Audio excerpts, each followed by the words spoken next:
안녕하십니까 선배 후배님들 안전한 아빠 안전아빠입니다. 산업안전지도사 건설안전 2024년도 14회차 2차 출제범위 분석의 영상이고요. 영상을 기다리신 분들이 꽤 있으셨는데 제가 영상을 좀 늦게 올린 감이 없지 않아 있습니다. 본의 아니게 워낙 바쁘다 보니까 영상을 이제 올리게 됐고요. 아무쪼록 이 영상 보시면서 2점 또는 5점이라도 오르셔가지고 수도권 안에 들으시기를 바랍니다. 영상 시작하겠습니다. 산업안전지도사는 이제 동차를 이제 바라신다고 하면 1차, 2차, 3차라고 하면 2차에서 당락이 결정이 되지요. 합격률을 보시면은 10년치를 봤을 때 20% 내외입니다. 물론 이제 이 시행 초기에는 다소 좀 쉬운 문제들이 나왔기 때문에 그때는 문제 단답형 보면은 와이어로프 폐기 기준 이런 게 나왔었거든요. 근데 와이어로프 폐기 기준은 산업안전 기사 시험에서도 나오는 거잖아요. 일단은 그 정도로의 난이도였다. 다만 난도는 제가 여러 차례 영상에서 언급했듯이 계속 올라가고 있다. 지금 14회차를 준비하고 계시지만 15회차, 16회차, 17회차 더 어려워질 확률이 크다. 저는 그렇게 보고 있고요. 10년치를 보면 20% 내외였습니다. 자, 그러면은 지금 3개년을 보면요. 지금 요게 2023년 13회차, 2022년 12회차, 그리고 이게 11회차였습니다. 지금 보시면 이제 합격률이 2차입니다. 1%, 35%, 6%였거든요. 작년, 그러니까 2023년에 합격률이 6%였죠. 그러면 지금 3개년도, 그러니까 이 난이도를 어느 정도 감안을 했을 때, 최근 난이도를 감안을 했을 때, 3개년 2차 합격률이 14%다.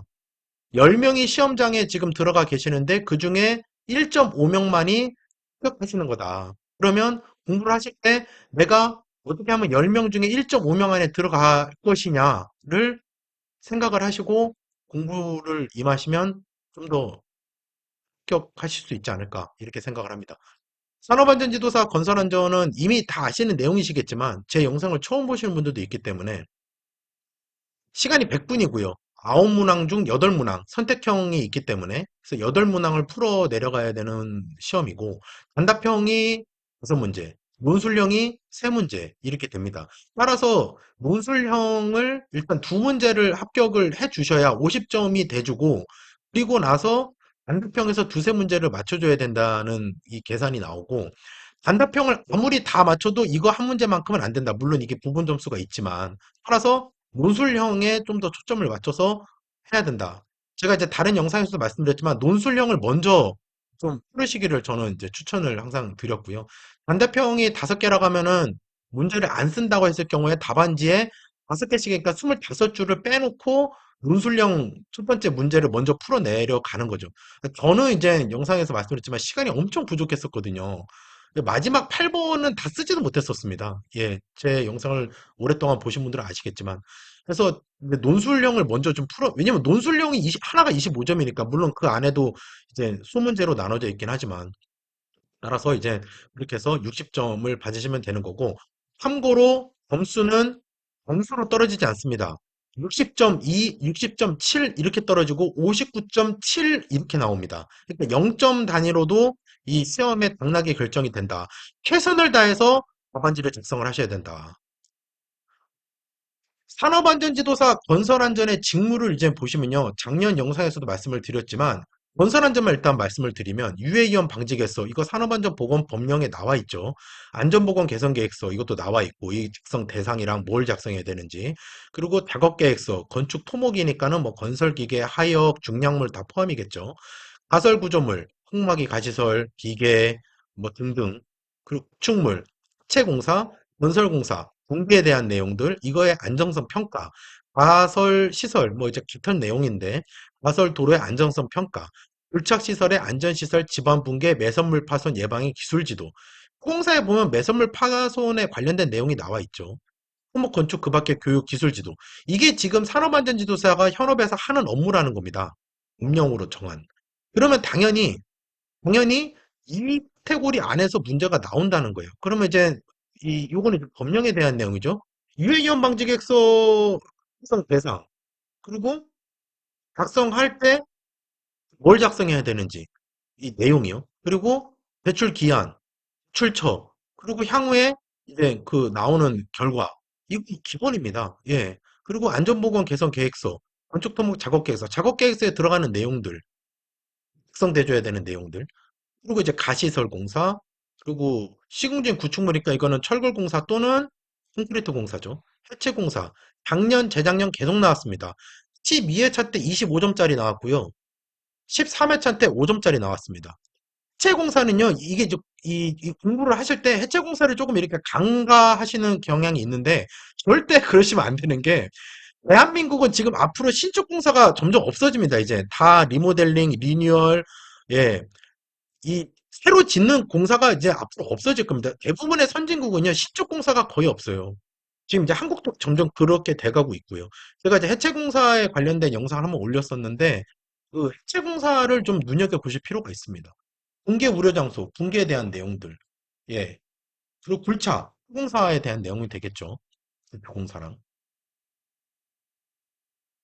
13회차 때 2차 문제가 뭐가 나왔었냐면요. 이미 이 시점에서는 이미 다들 기출문제를 한 번씩 보셨을 테니까 아시겠지만, 해체공사 5점짜리가 1번으로 나왔고요. 이 정말 어이없게 이 기계 안전에 대한 문제가 하나 나왔었고요. 근데 사실 이거를 좀 긍정적으로 해석을 하면 이렇게 해석할 수도 있어요. 아, 그 건설 현장에서도 이 산업 보건, 이 보건에 대한 내용들 그냥 마스크 쓰세요 이렇게 얘기하고 신경 거의 안 쓰거든요. 실제 현장에서는. 근데 이런 부분들까지 이제 현장에서는 관심을 가지고 지도사가 챙겨봐야 되는 내용이다라는 실제자의 의도로 해석을 할 수가 있죠. 정말 이제 긍정적으로 해석을 하시면. 이 문제 때문에 떨어지신 분들도 많다고 제가 들었거든요. 그리고 이제 기계 굴착 시 정비 기록표.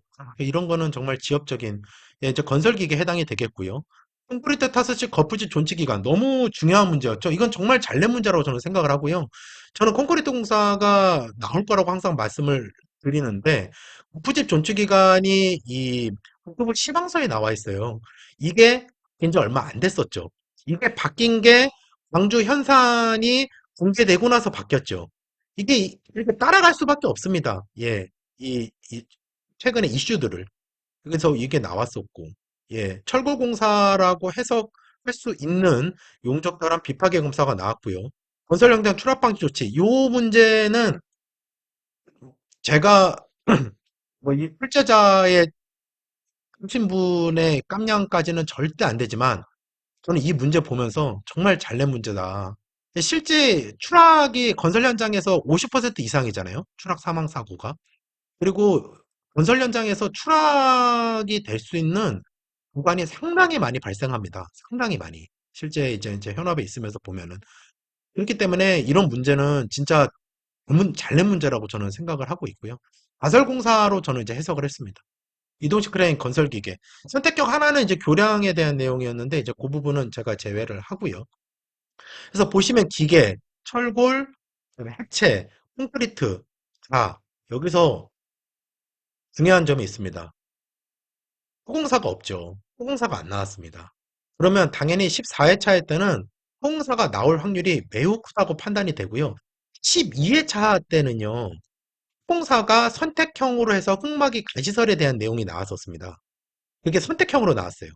그런데 지금 13회차에는 안 나왔거든요. 그러면 저는 감히 말씀드리는데 14회차 때는 후공사가 나온다.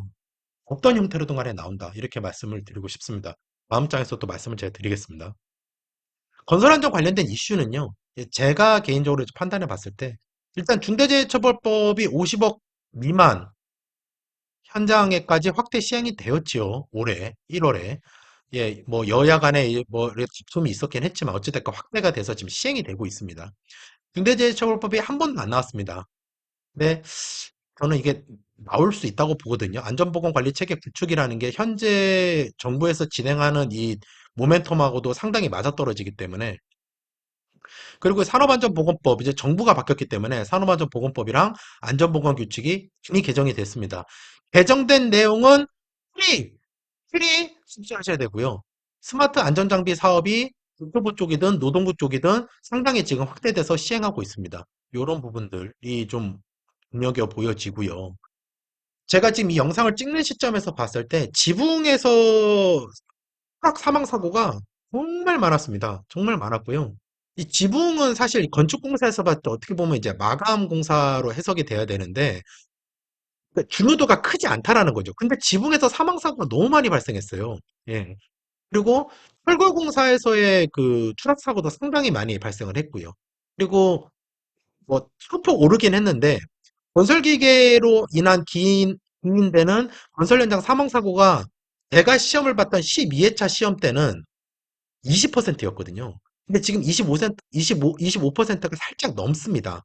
그래서 올라왔고, 그래서 건설 기계에 대한 내용들은 꾸준히 나올 수밖에 없다. 그래서 지금 제가 이제 이렇게 조금, 예, 서두로 말씀을 드렸습니다. 제가 이 정도 말씀을 드리면 어느 정도 지금 공부를 하신 입장에서면은 이게 방향성이 딱 나오실 거예요.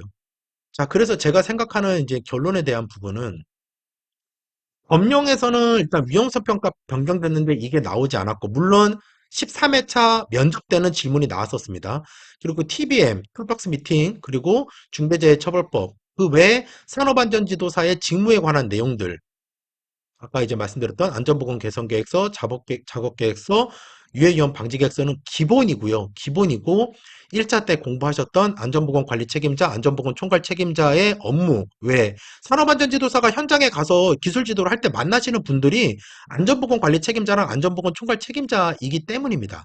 그래서 그분들의 직무, 그리고 그분들의 선임 대상 현장, 요거는 기본적으로 아셔야 될 거고 법령에 대한 내용은 제가 부족하지만 2차 교재도 냈지만 2차 교재에 들어가 있는 법령만 보셔도 법령은 그 정도면 된다. 왜냐하면 법령은 안 나오거나 나와도 5점짜리로 나올 것이기 때문에 가설공사 뭐 항막이 가시설에 대한 부분들은 뭐 언제 어떻게 나와도 이상하지 않은 문제고요. 앞서 말씀드렸던 것처럼 토공사는 저는 무조건 나온다고 봅니다. 예. 안 나올 수가 없습니다. 토공사가 안 나올 수가 없어요. 그리고 출제자 입장에서 봤을 때 토공사는 공부를 하신 분이냐 안 하신 분이냐를 알을 수 있는 척도이기도 해요. 왜냐면 토공사가 어렵기 때문에. 이 공사에 대한 내용들을 쭉 보셨을 때 토공사가 어렵거든요. 초심자 입장에서. 그러니까 아, 이 사람이 공부를 정말 했다. 또는 이게 현업에서 진짜 일을 하는 분이다를 판단할 수 있는 부분은 토공사 부분이 가장 크다. 그래서 제가 봤을 때는 옹벽. 왜 옹벽이냐? 옹벽이 나왔었습니다. 나왔는데 옹벽이 이게 이제 그 땀이나 도량을 공사를 할 때 이 옹벽 같은 형태로 이 양단이 지어지거든요. 그러니까 옹벽이 어느 정도 해석이 되면 댐이랑 교량도 해석이 가능하다라고 판단이 되어지는 겁니다. 아니면 댐 교량이 나오든가.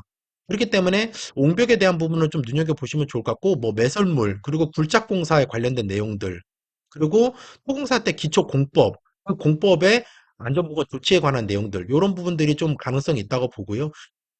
계산 문제가 나오면 이게 정말 이젠 그 이제 복병이 되는 건데 계산 문제가 나오면은 이제 사실 함수비에 대한 내용들이 좀 중요하게 보고 연약비 이런 부분들 이런 부분들을 좀 보시면 좋을 것 같습니다.